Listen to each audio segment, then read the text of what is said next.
क्या आपने कभी सोचा है कि जिसने आपको सबसे ज्यादा प्यार का वादा किया वही आपको सबसे गहरी चोट क्यों देता है? क्यों भगवान ऐसे लोगों को हमारी जिंदगी में लाते हैं जो हमें तोड़कर चले जाते हैं?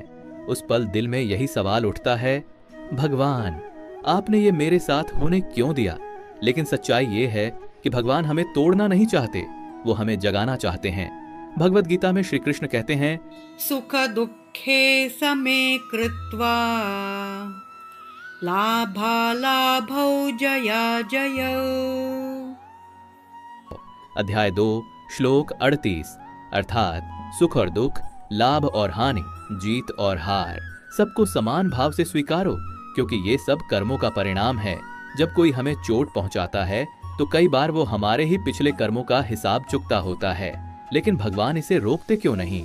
क्योंकि अगर वो रोक देंगे तो कर्मों का बंधन कभी टूटेगा ही नहीं। जिंदगी में हर किसी के साथ ऐसा होता है, कभी किसी अपने का धोखा, कभी दोस्तों की बेरुखी, कभी हालात की मार। ये सब हमारे लिए सिर्फ दर्द नहीं होते, बल्कि आत्मा की यात्रा के पड़ाव होते हैं। भगवत गीता में जब अर्जुन भ्रमित और दुखी थे, तब श्री कृष्ण ने उन्हें समझाया था कि सुख दुख, हानि लाभ, जीत हार ये सब आत्मा की यात्रा के पड़ाव हैं।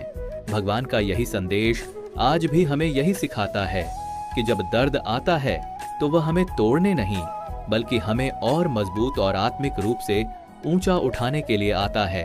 याद रखो, जिसने तुम्हें रुलाया है वह तुम्हारा विनाशक नहीं है, बल्कि तुम्हारा शिक्षक है। उसने तुम्हें धोखा दिया ताकि तुम दूसरों पर आंख मूंद कर भरोसा करना छोड़ो।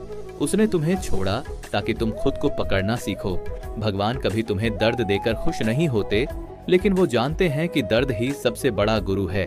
जिस तरह सोना आग में तपकर ही शुद्ध होता है, वैसे ही आत्मा तकलीफ सहकर ही दिव्य बनती है। तो अगर आज तुम टूटे हुए हो तो समझ लो, भगवान तुम्हें तोड़ नहीं रहे, बल्कि तुम्हें नई शक्ति और नया रूप दे रहे हैं। वो जानते हैं कि तुम में और भी ऊंचा उठने की क्षमता है। भगवान कभी तुम्हें गिराकर छोड़ते नहीं, वो सिर्फ तुम्हें और ऊंचा उड़ाने के लिए गिराते हैं।